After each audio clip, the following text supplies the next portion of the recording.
Mr. McGough here. Welcome. Today, as your philosopher at large, we're going to discuss something which has to do with the ultimate nature of reality and at the same time helps explain the process and the nature of change that we experience in our everyday lives. So today, we're going to look at the source of self-transformation and why there is something rather than nothing whatsoever.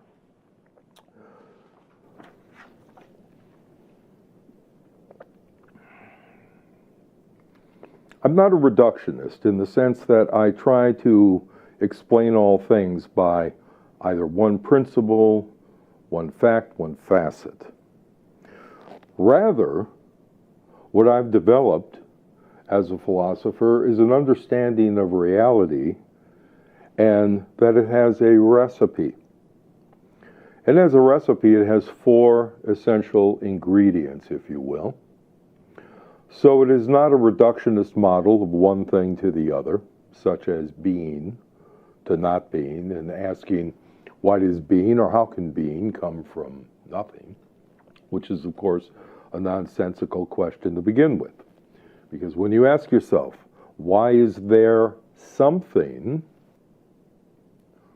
rather than nothing, you're assuming both something and nothing are somehow resident or inhabit a there.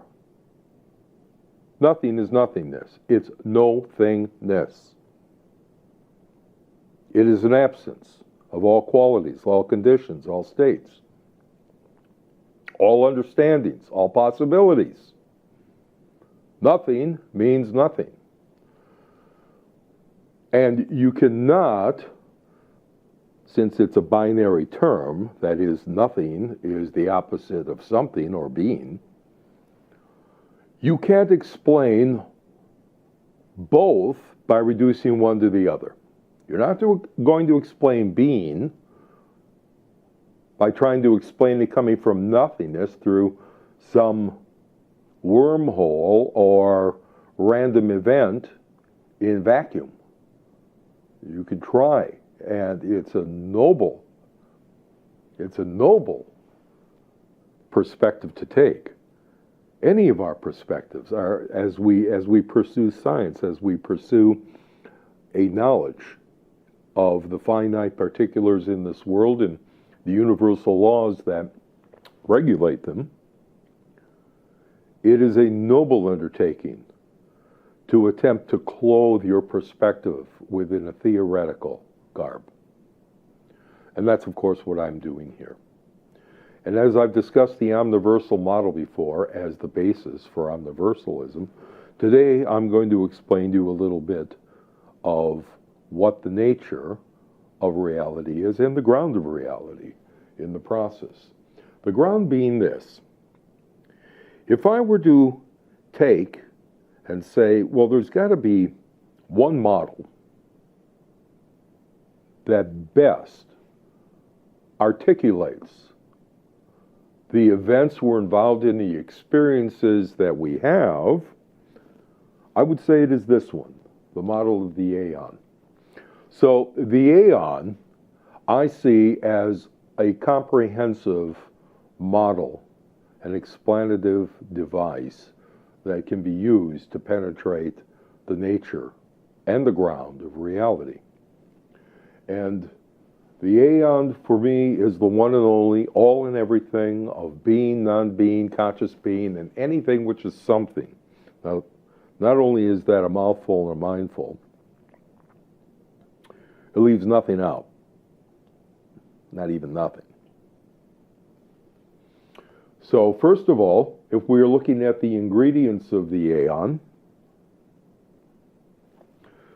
the ingredients of the Aeon are fourfold. I do include non-being, abhava, or abhava. The apeiron is unbounded being. That's pure being. We spoke of that before.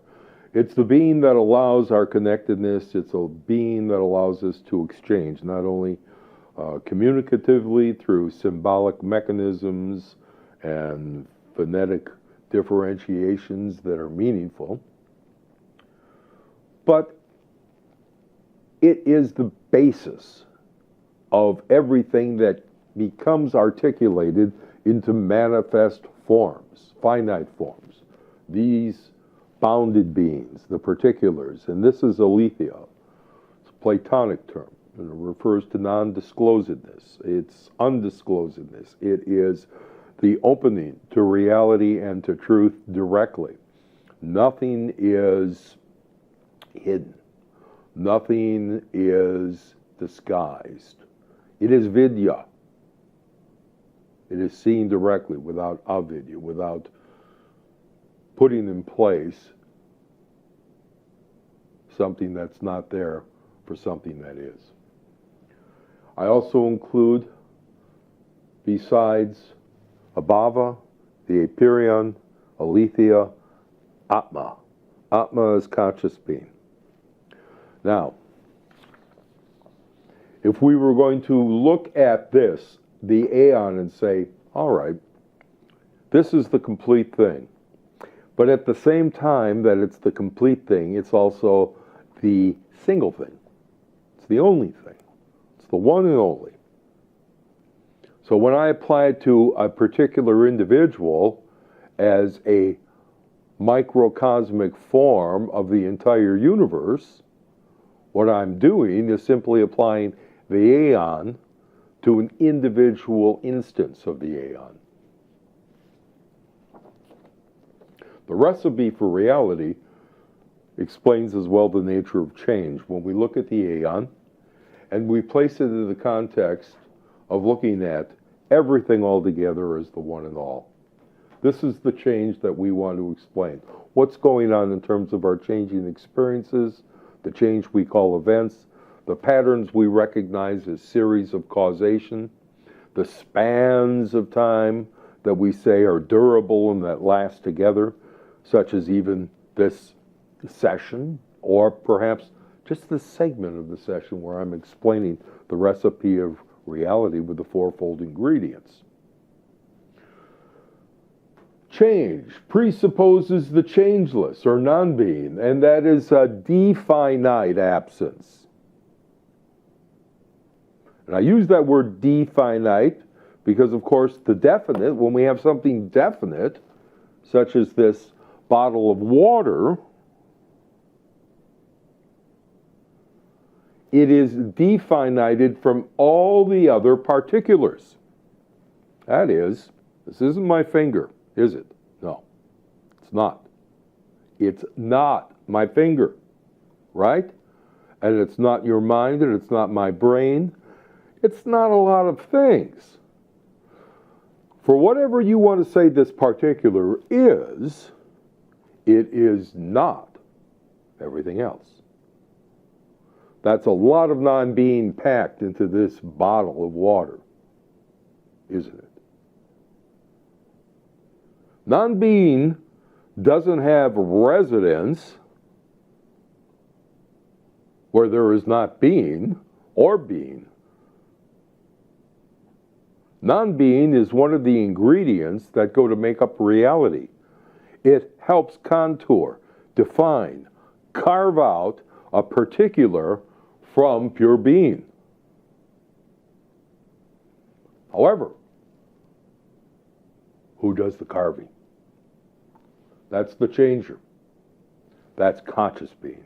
That's Atma. Now, I use some rather peculiar language at times. You'll notice it's a fusion of Eastern and Western philosophical traditions. As you can tell here, Atma and Abhava are Sanskrit terms from the Eastern tradition. Apeiron and aletheia are from the Western tradition. However, in order to bridge traditions, we can also refer to them in language that has no bearing whatsoever, but are neologisms, which are new words. New words packed with old meanings plus newly evolved meanings that have occurred in the history of thought. So, the Aeon we can refer to as Transreality, because these are unchanging impartite being consisting of infinite universals. We'll get into more of this later. In the same way, on the other side is Cisreality. It's this reality of the finite world that we're all aware of. All the particulars. Everything here is part of Cisreality. It's all part of Aletheia. It's what is undisclosed. It is immediate to itself. It is undivided in the sense that it is all interdependent. All the particulars are interdependent. And that interdependency can only be if there was a changeless non-being. Something that's a permanent absent, that does not being from becoming itself. If we were to think of this fist as being, and that it would move into this space where there is nothing at the moment, what if nothing were some kind of something? It presupposes how being is supposed to act. It limits being in some way. Well, that would be like another fist. That's being. Being contacting being. It's obstructed space. That's not what we're speaking about when we're speaking of dereality. We're speaking of absences. We can refer to absences, which presuppose, in binary conceptualization, of course, presences. So what's present? In our recipe of reality, what's present and immediately apprehendable by the empiric self, of course, are all the particulars. The sounds, the sights, the smells, the taste, the sensibilities, such as equilibrium in this world, all of that, particular experiences.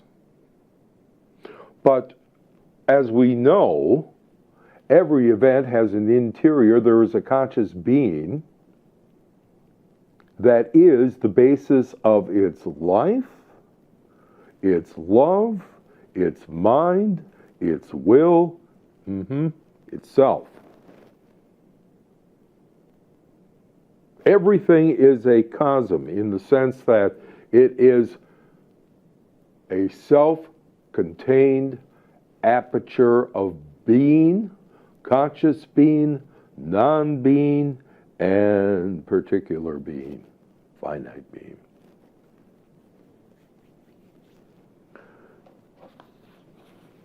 If we were to look at these four quadrants very quickly, I'm going to put it in terms of a table, the four co-founding parameters of reality. This is quad being. You want to understand reality, you can't leave any of it out. You want your bread to rise, you better add the yeast. You need all four of these in order to create a complete Aeon, reality as a whole. You need the ground of reality, which consists of conscious being and pure being. You need the nature of reality, which consists of non-being, abhava, as well as aletheia, particular being. It is non-being in these various facets that definitize and make pure being into partite being. Let's take a look, first of all. Let's review. Let's start off with Atma. We've been dealing with this from the beginning. Conscious being, that's what's being transformed. And so what we've been doing is experiencing, each of us, as a self, our own aeonic parameters, if you will. So as a conscious being, we're the presence of Purusha, or of spirit. And what is spirit? take Hegel's definition. Spirit is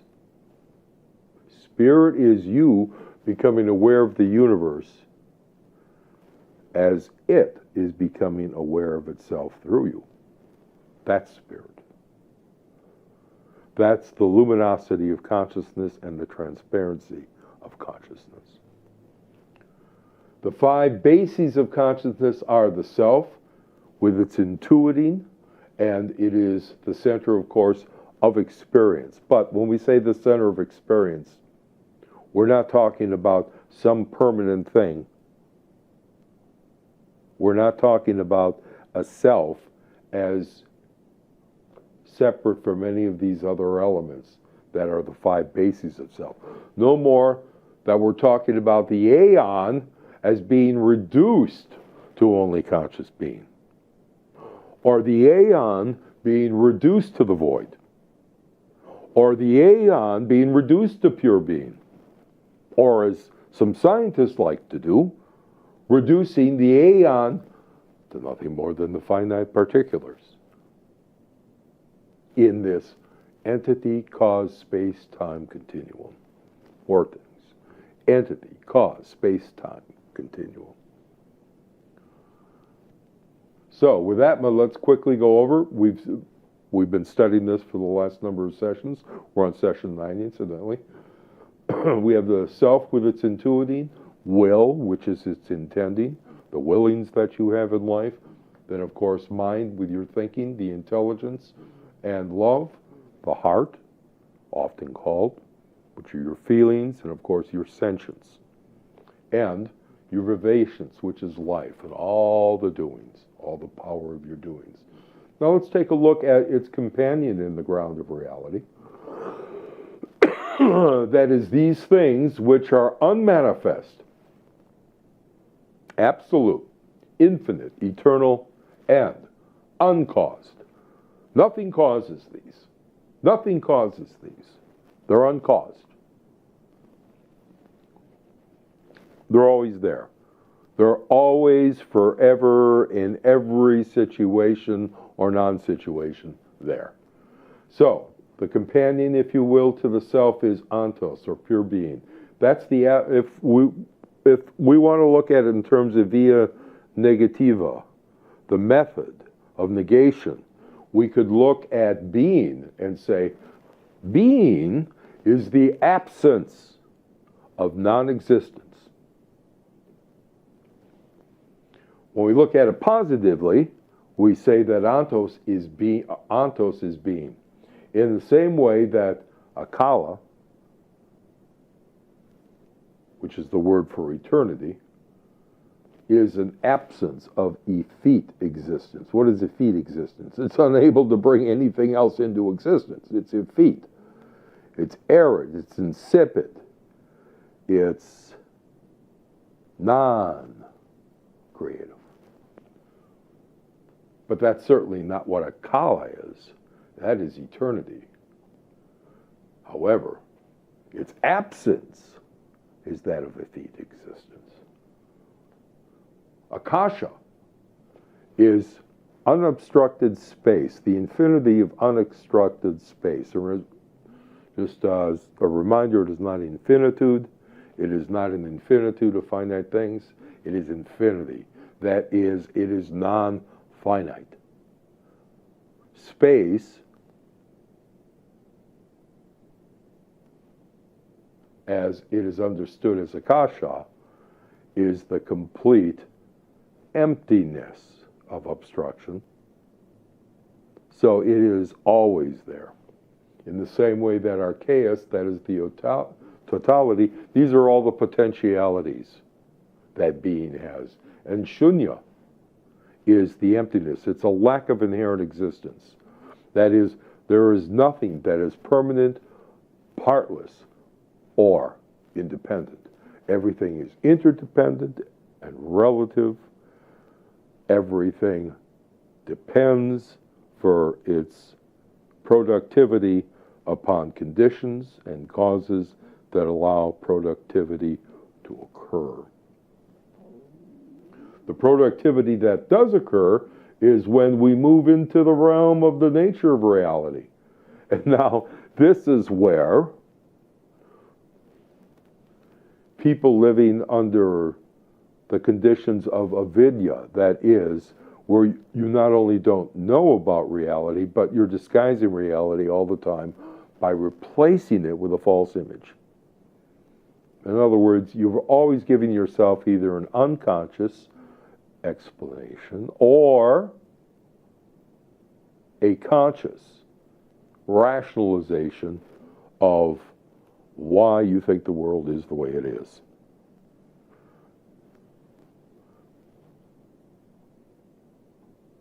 Aletheia are the particulars of what is called Prakriti. Prakriti in Hindu philosophy, in its pure state, is undifferentiated being, matter. It's before matter gets measured, before matter becomes Maya. Maya, mother, measure, all of it, meter, all of it refers to breaking up undivided being into divisible, manifest forms. Morpha, if you will. Morph is what? It means a change. It's a form. It's a changing form. Quite frankly, it's the existence in the world. This is a morpha. That is a morpha. This is a morpha. It's a form. And I use the idea of form because I could have said body, like rupa. Sanskrit, rupa, form, body, in one of its meanings. But I don't. And the reason I don't is because you inhabit many bodies, and every one of them is a set of your morpha. You can't operate in any world, including the emotional world or the mental world, without morpha, without a body. The body that you call when you're using your mentality, you call that body intelligence. When you're using your feelings, you call it sentience. When you're using your will, it's conscience. And when you feel the pure power of life, that's vivacience. And here, in Aletheia, besides the morphas, the existence in the world, you have in time, and you'll see this related, right? Here's timelessness of Akala. Well, here, these become the events in time, the episodes. You want to explain reality, you not only have these morpha, but there are the morpha are in episodes, aren't they now? And they're also what? They're chimeras. What is a chimera? In Greek mythology, a chimera is a beast that is a composite of many different forms. So it might be the head of a giraffe and the body of a lion with the wings of a bird and the tail of a snake, whatever you want to put together. But you see, you look around you, you listen to whatever you like, you smell whatever, and they are all chimeras. They are all appearances that occur where? They occur within kasha, not akasha. When akasha becomes kasha, that is, when it's bounded space, then the chimeras appear as elements in space, right? Each one of these are a different element in the space that appears to your mind via your visual sensations. However, all of these elements, all of these particulars in space that also have a participation as within an episode, right? I mean, what's going on right here? There's a lot of chimeras that are occurring within an episode, right? And the whole thing is the morpha. The whole thing is taking form, and it's got different forms to it, such as the last two forms that we're talking about are archetypes.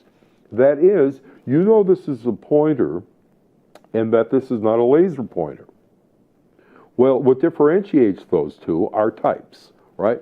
One type is a light pointer, and the other is a metal mechanical pointer, and each of those are a type, and they're based on an archetype, if you will. They're both pointers, and you see archetypes are simply this. genus and species. One thing can be categorized under another. For instance, this bottled water can be classified under bottled liquids, right? It's one of many, but this happens to be water. And of all kinds of waters, this is a particular type of water, and it would be subcategorized as a particular type of water. Yet all the liquids together and all the bottles together you could subsume under a larger category, right? Such as containers, and then bottles of water, bottles of alcohol, bottles of juice, all are subsumed under containers. And on and on and on it goes. Well, this is the nature of archetypes, and they all emerge from the archaeus, from the totality of potentiality. From that potential, that reservoir of potentiality and pure being, you have emerged through the forms, through the archetypes. You have these essences in the entities. In fact, that's what defines the entities, by the different forms or essences that go into their composition. So, the last in that series is, how do you get to these morphas that occur as chimeras in episodes that are formed by archetypes, except through causation? And I don't put cause here, I put catena, because understand a catena presupposes cause and effect. That's one way you can look at it, right? And that's a binary way of looking at causation. You say there's a cause and that it has effect, right? Cause effect. Right. The cause is the effect. However, you could look at it three-dimensionally as well.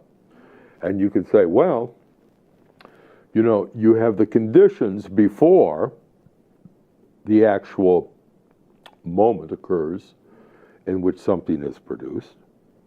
And then you're going to have effects afterwards, ripples, ramifications.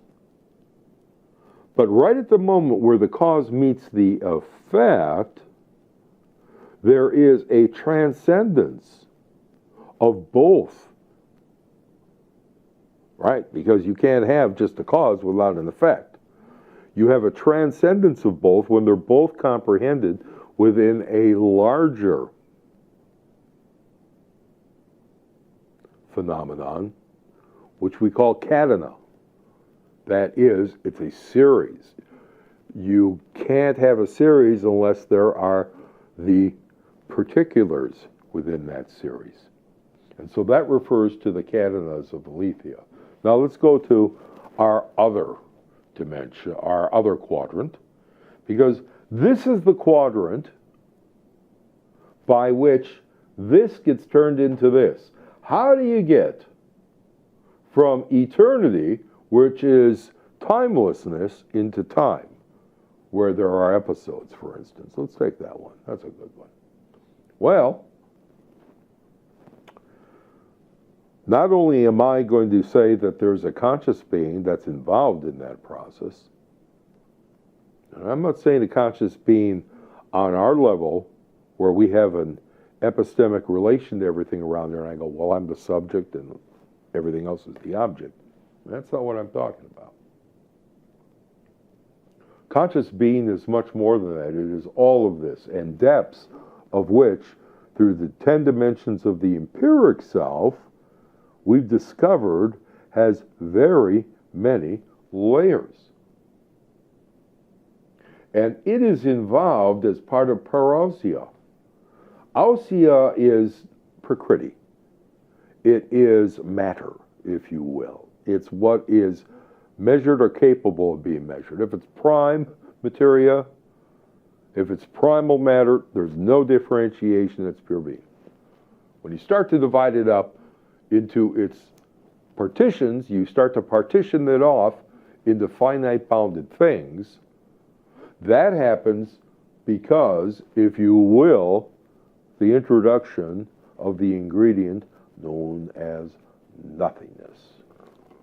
Nothingness in its 5 aspects or nullities are absolute, that is radical non-being. It's as I said before, Before being can be, there must of necessity be nothing before. Nothing. Being cannot be if there is something else in its way. Being can't have being without nothingness. It is being and nothingness. And nothingness is what conscious being uses like a good magician in order to fabricate our visible, manifest, alethic world out of the aperionic world of immeasurability, of infinity. And it does so by having the absolute, that is the radical non-being, co-founded with pure being, as well as these other quadrants, in order to create reality through these four ingredients. So, what are the other aspects to the ingredients of non-being, or abhava? Well, first is a priori non-being. A priori non-being is simply this. There are certain things which is logically contradictory, and they will never ever occur. So this kind of non-being can best be exemplified in saying, well, let's take a typical example that's used in Buddhist epistemology. Here's horns of a rabbit. I was going to say ears of a rabbit. The horns of a rabbit. There will never be a rabbit with horns. It's impossible to define a rabbit, which necessarily has ears, as one which has horns. So by definition, you can never have a rabbit with horns.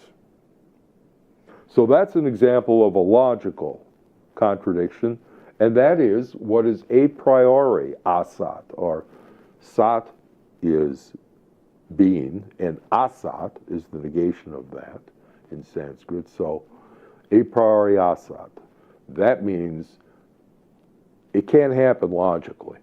So that's one kind of non-existence. So by defining me as a human being, it's going to be impossible to also incorporate in the definition of me as a human being wings. If you have winged human beings in the future, either bionically or biologically evolved, way in the distant future, well, that would be a different species of human beings, and we'd have a broadened category because we now have a winged human being. However, that's in terms of facts, right? We're talking about what could be. Well, let's look at what is. That's antithetical asat, or non-being. For instance, it's mutual. The very fact that this is not the bottle of water or a page that's being presented, or the camera, or any of my fingers, it's quite different from all of this. It has mutual non-being. Not only does that ensure the integrity of this pen as not being anything else is not anything else other than it is. So there's a lot of not being of the antithetical order that is packed into every fact of existence. So that's antithetical being. And then the other two relate to time. One is antecedent non-being, and the other is annihilative non-being. And we can best think of that in terms of an example where I can say to you, all right, I'll give you an example of antecedent non-being. Before this particular page was printed off, it didn't exist. It had non-being. Now, if you look at this page and you go, well, when did its non-being start? Well, it never had a beginning. The non-being of this page never had a beginning. As antecedent non-being, that ceased the moment this page came into existence. When this page came into existence, everything that was antecedent to it where it had not been in existence is what we call antecedent non-being. Now it exists, right? How long will it exist? When the page goes out of existence, it is annihilative non-being. The page no longer exists, right? There are pieces of the page. It's been transformed. It's been changed. Now, does its annihilative non-being have an end? No. It has a beginning, right? You knew, you saw, just when I tore that page up. So the annihilative asad or non-being had a beginning, but it has no end. This disappoints a lot of people who are looking for a body to come back of a missed one. They may hope for it in terms of a resurrection, or they may pray for it in terms of an instant return. However, once a morpha has went out of existence in the form of annihilative non-being, it has no end. The page is not coming back. Now, I could tape the page together, and it would be a facsimile or a recreation of the page that I had before, but it is not that same page. That same page went through an episode, didn't it now? An episode of destruction. Now look at antecedent non-being. Antecedent non-being, that is before this page, no, I'm not going to tear another one up. Before this page came into existence, there was that antecedent non-being. It didn't have a beginning, but it definitely had an end. When this came into existence, antecedent non-being discontinued. Now you're starting to see the way that the particulars within this world we experience as the empiric self come into being and leave being through absences and presences. There are things present, and there are things absent. And the only way you get to something is to say, well, something is not just being, or finite being, or even conscious being, but that something contains nothing. That's part of its recipe, and there's no getting away from it. So, if we were to look very quickly at these various aspects, let's take a quick look at irreality. And I'm going to go over this just very quickly with you, because it is of the nature of change to understand these various components so quickly. Irreality, or Atman, in the Greek tradition called nous, consciousness. The center is the self. I use the term ipsiatis. Now, again, it's a neologism. I'm bridging traditions and preparing for an emergence of a omni philosophy. So, ipsiatis, which is basically identity, individuality. Then we have nisus, which is, of course, you can think of it as conscious. That's your will and intending. We've been over this many times before. Cognosis, which is mind and thinking, your intelligence. Then, of course, ethesis. I have cognosis here. Esthesis. Esthesis is just, it's feeling, basic feeling. It isn't an emotion. It isn't just a tactile sensation. It isn't a feeling of discontent or anxiety. It is just feeling. Basic, pure ability to feel. And that's what we refer to as the heart or as love, because we will see that ability to feel is not just an ability. It is actually, if you will, a substance or a vibration, like all of these. Just as the substance of vibration that we call life, or vivus in my neologistic reformulation, is and vivacious. So here we have basically will, mind, love, and life of the self. Now, when we take a look at transreality, the next of the quadrants, the Empyrean, or Aprion as I prefer, the boundless, we have, let's make sure that we have the latest and the greatest. Okay. So, this should actually be Akala, not Alea. Akala. That's timelessness and eternity. Just as Akasha, spacelessness and infinality. Eternality. I utilize those terms sometimes to call attention to the fact that an infinity, the way that it is used technically in omniphilosophy, is not an infinitude of finite particular beings. However well ordered, however classified, however set within sets. Then we have Archaeus, which is entitylessness.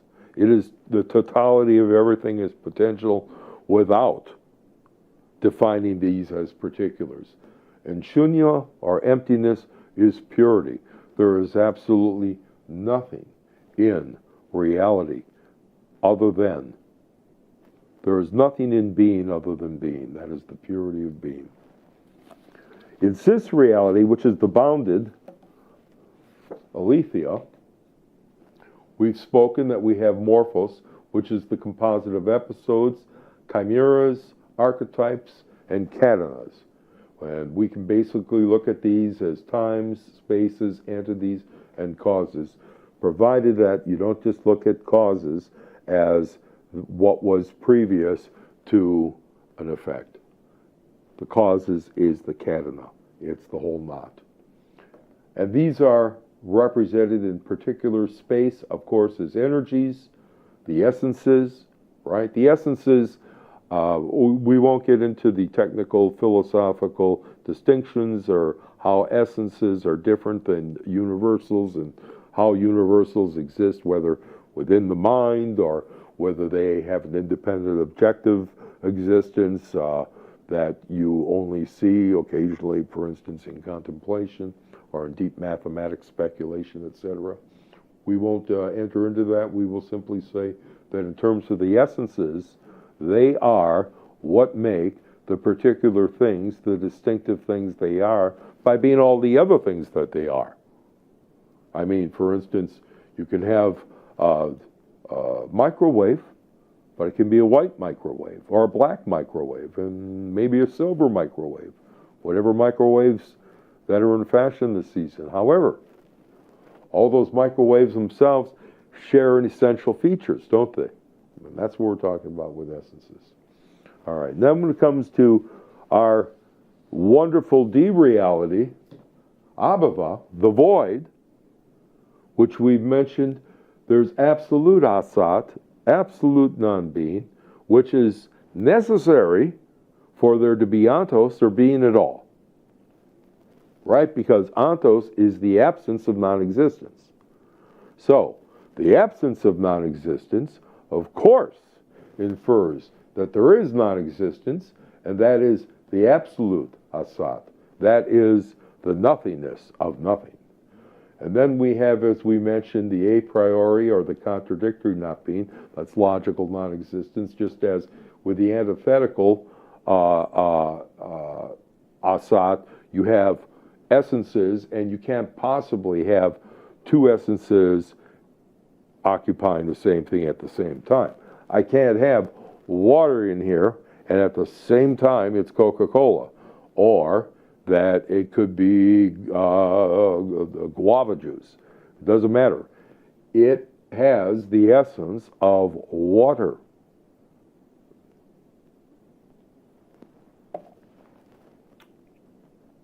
And then we spoke of the other two in terms of the antecedent and the annihilative asats, the types of non-beings, the absences, one being prior and one being subsequent to anything that does exist, right?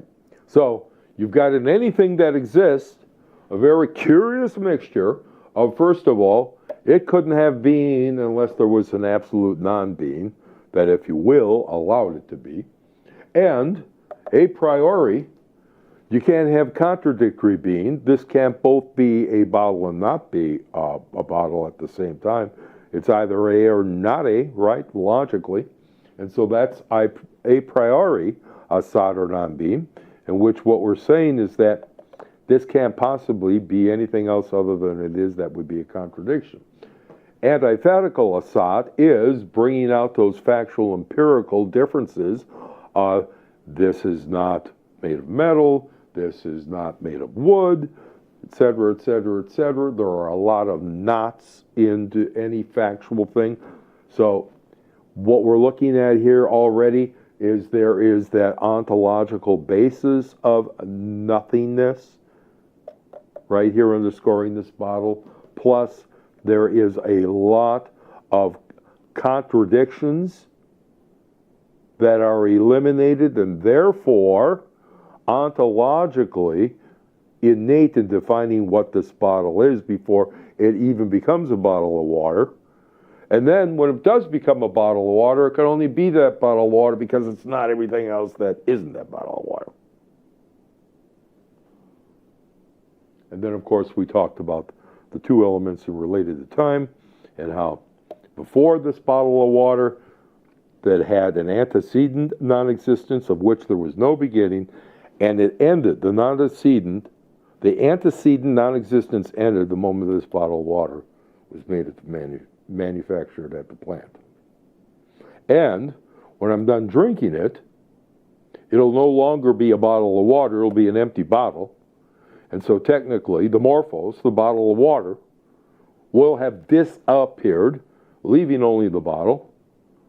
Where the water went, everyone's going to speculate, but in all probability, it's going to enter into my body, in which it's going to be processed, and then converted and changed, etc., etc. So those morphic elements will undergo further metamorphosis, the realm of change, which we are going to refer to right now. So, in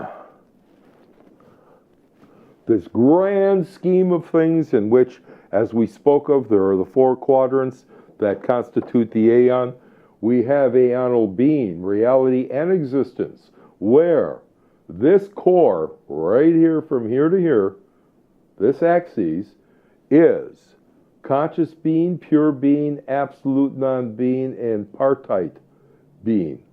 All of these are represented along that spectrum as co-founded together. Now, I've referred before to the cosm. You've heard of the microcosm and the macrocosm. As above, so below, right? As below, so above.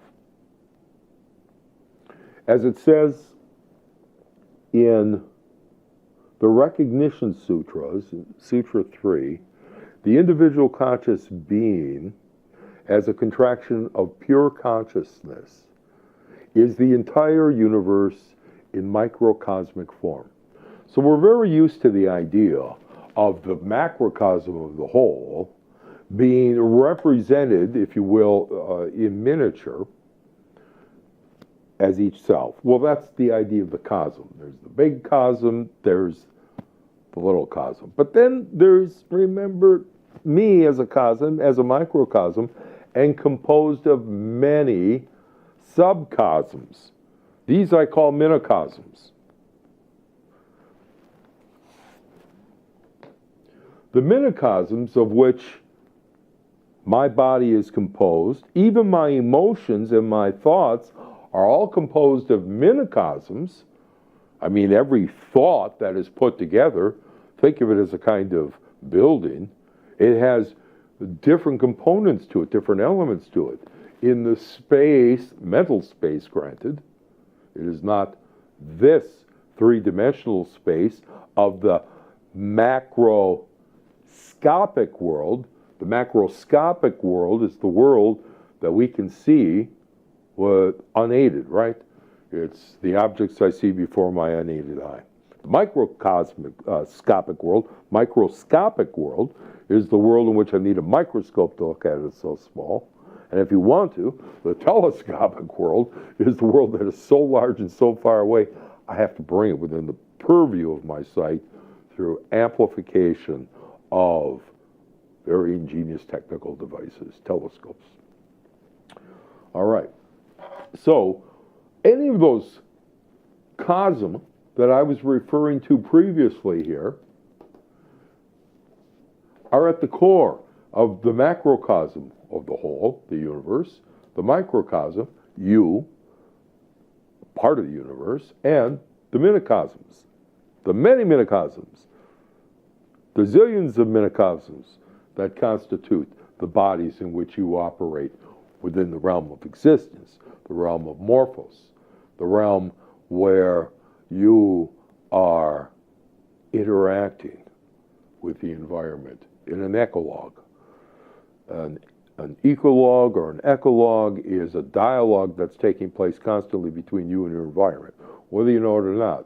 And that's on the bodily frontier, the vital frontier with your energies, the emotional frontier with your feelings and your emotions and the imagination, as well as the other higher aspects of your concrete mind that deals with practical affairs and theoretical propositions and formulas and considerations, and abstract realms, which are entirely of mental. And there are higher realms after that.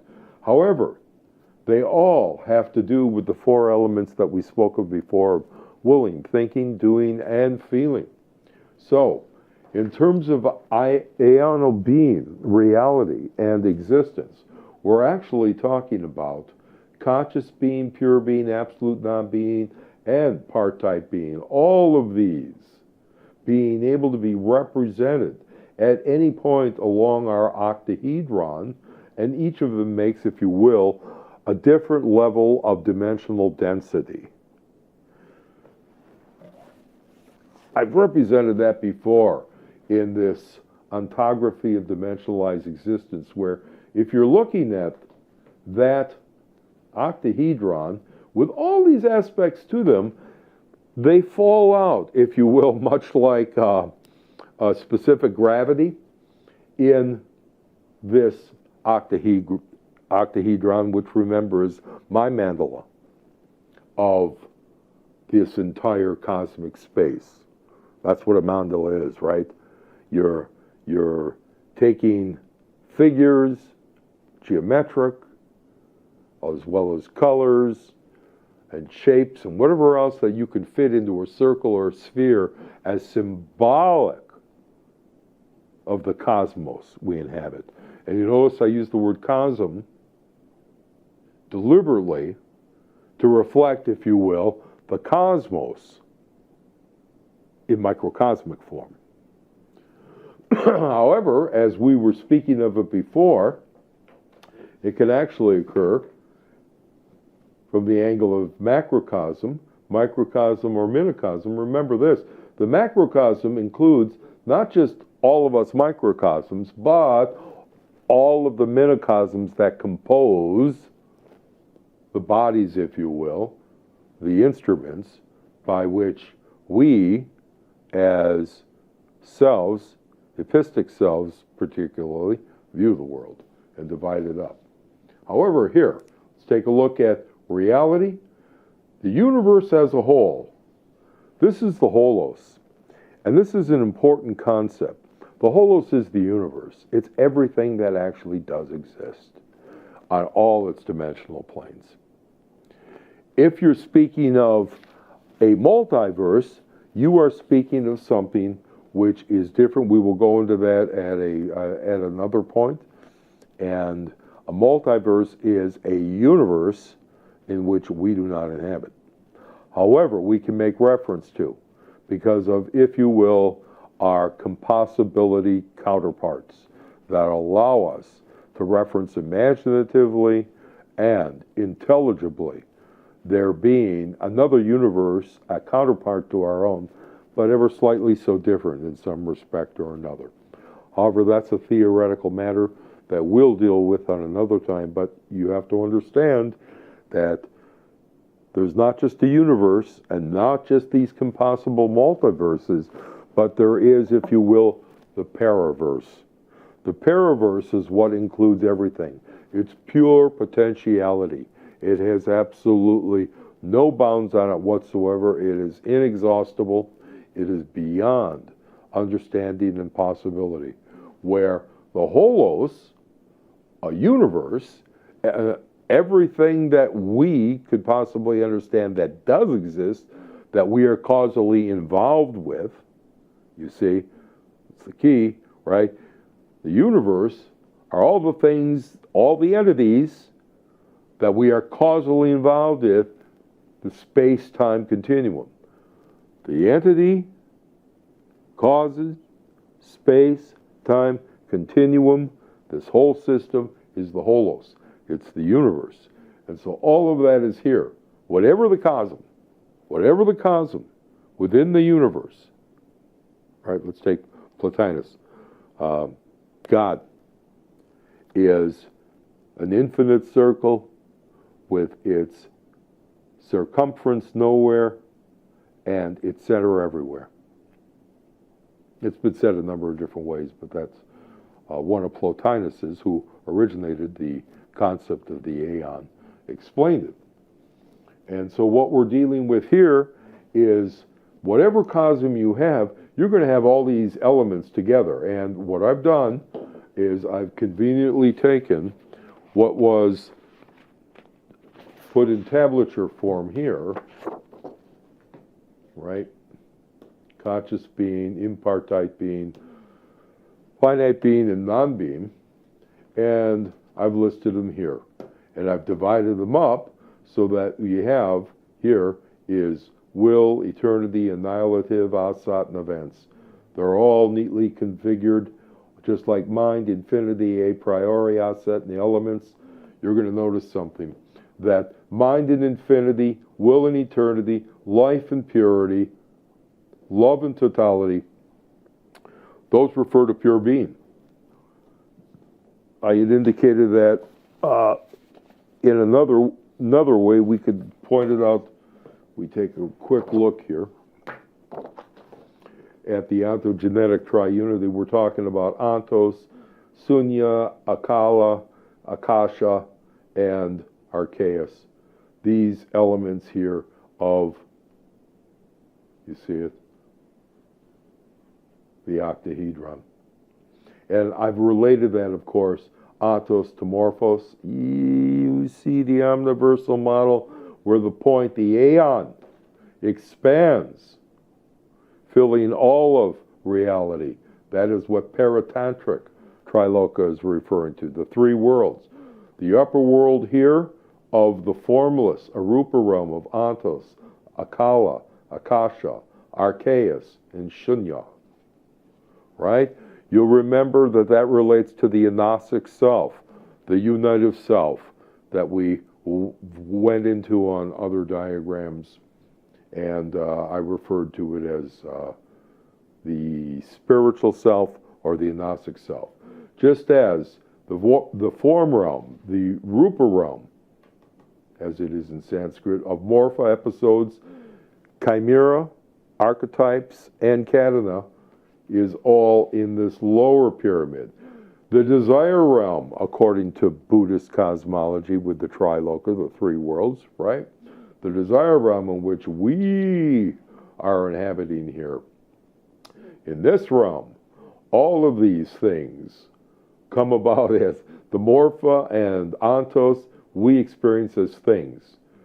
We experience timelessness and the episodes as times, do we not?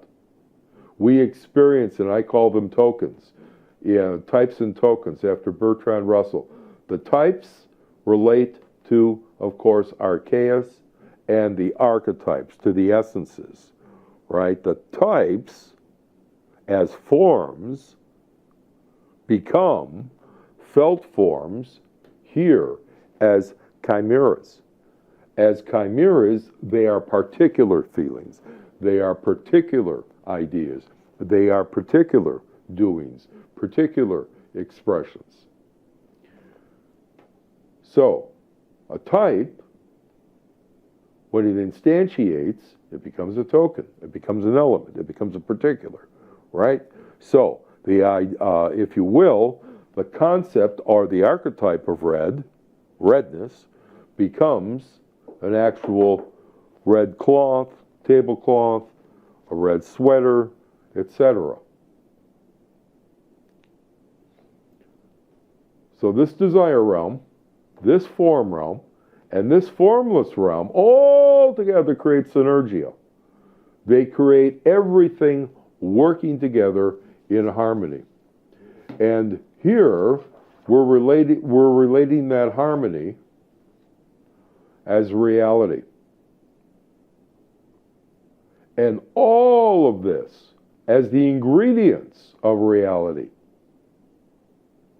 manifest in the moment as existence. This is the existential moment. We called it last time the eternal now. It's the existential moment. It's all that is. It's all that will ever be. It's all that has ever been. We can refer chronologically according to our conceptual map that reaches mentally into a non-existent past, right? And talk about the dinosaurs. Oh, the dinosaurs lived here. We've got fossils, etc. Well, that's what we got right now. We got fossils. That's what's going on right here now. That's what's here. This is that. And that's all that will ever be. And reality unfolds itself within this existential moment.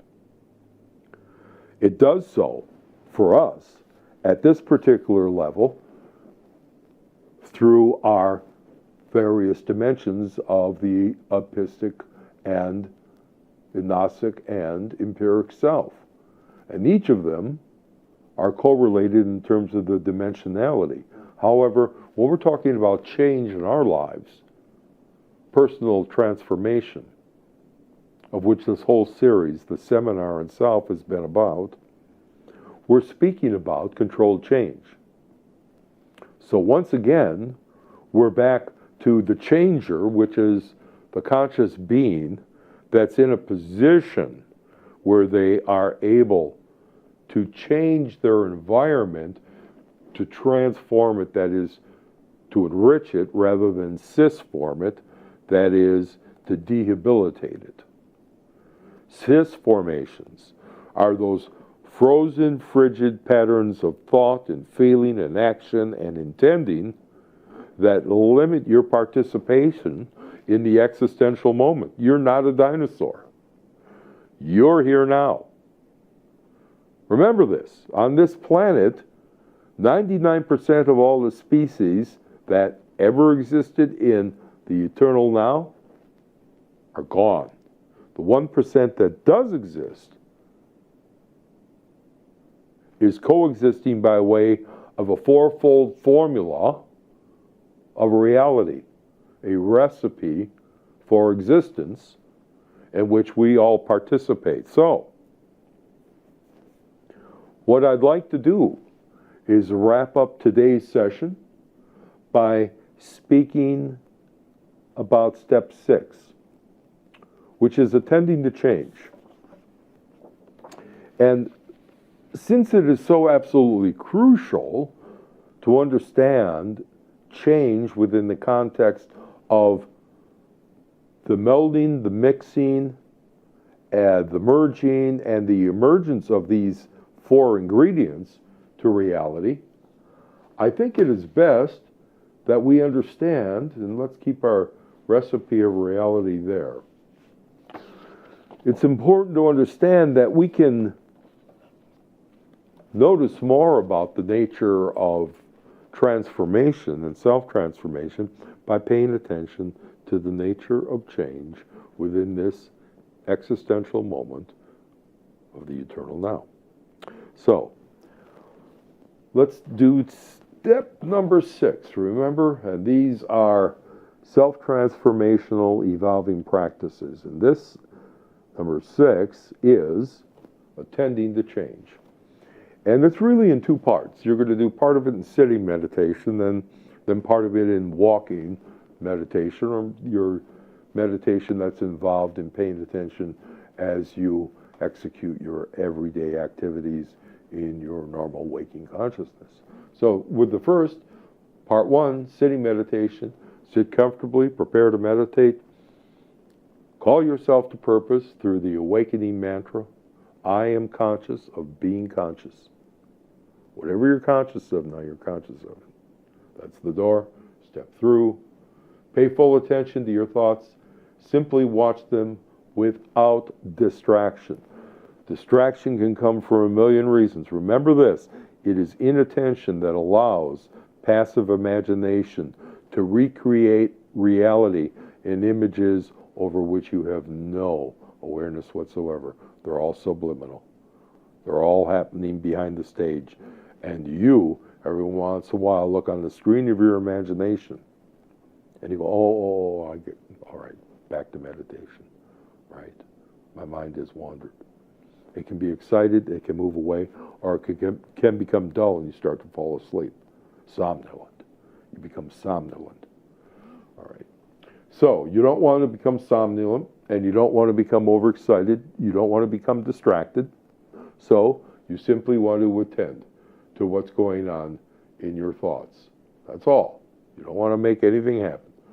All right. As they arise, notice the 4 ingredients to the recipe of reality. So regarding, first of all, finite being, what thought particulars, that is the contents of your thought, have changed or are changing? Next, after you've noted that, regarding infinite being, what universals, that is, what forms have not changed? What has endured?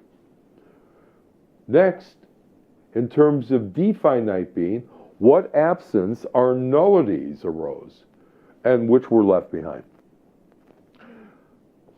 Fourthly, regarding conscious being, what did you do to change, that is, to transform or to cisform any of the aforementioned? And ask yourself, what didn't you do? First of all, what did you do to bring about transformation or cisformation, that is, either moving forward and expanding or constricting and freezing your forms? What did you do that contributed to those particular and universal and nullified things that are going on in your thoughts? And then, what didn't you do? What didn't you do in order to make an absence happen? And then part 2, when you're done with your sitting meditation and you're going about your daily routine, it's a perfect opportunity to take a look at the recipe of reality and the ingredients that are making themselves appear or disappear. So, call yourself to purpose with the awakening mantra as you're operating, as even I would do now. I'm conscious of being conscious of talking to you. Notice what you are doing. All right. Whatever you're doing. I'm paying attention now to what I'm doing. All right. Notice what you're doing. And the coming and going of finite things in your environment, including your action.